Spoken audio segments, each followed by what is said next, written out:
I'd like to request a moment of silence for the victims and their families, please.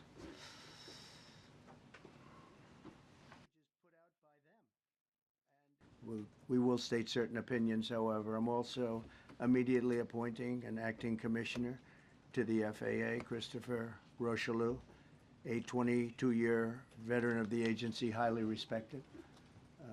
Christopher, thank you very much. Appreciate it.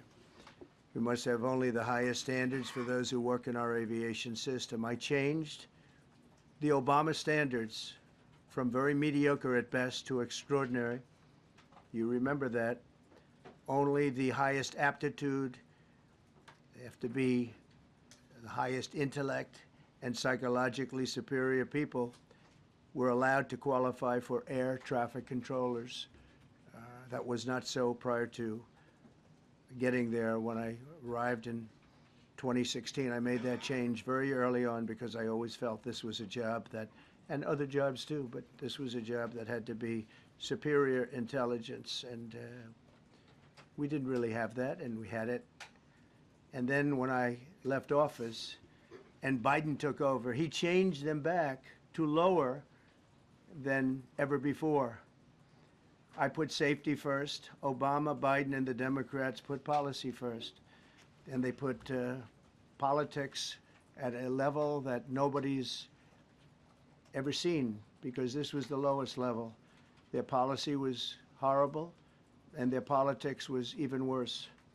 So as you know, last week, long before the crash, I signed an executive order restoring our highest standards for air traffic controllers and other important jobs throughout the country. So it was very interesting. About a week ago, almost upon entering office, I signed something last week that was an executive order, very powerful, on restoring the highest standards of air traffic controllers and others, by the way. Then my administration will set the highest possible bar for aviation safety. We have to have our smartest people. It doesn't matter what they look like, how they speak, who they are. It matters intellect, talent, the word talent. You have to be talented, naturally talented geniuses.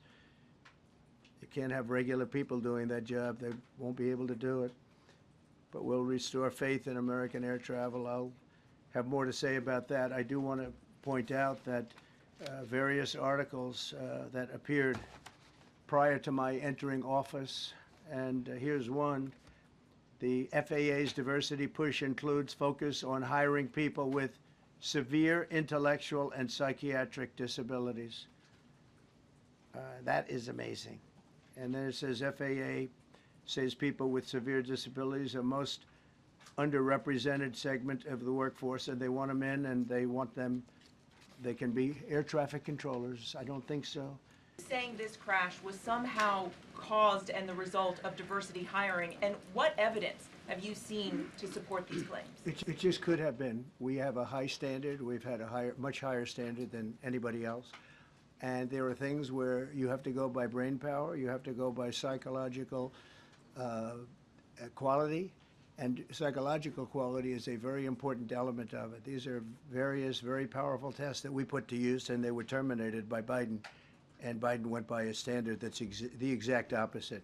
So we don't know, but we do know that you had two planes at the same level. You had a helicopter and a plane. That shouldn't have happened. And we'll see. We're going to look into that, and we're going to see. But certainly for an air traffic controller, we want the brightest, the smartest, the sharpest. We want somebody that's psychologically superior, and that's what we're going to have. Yeah.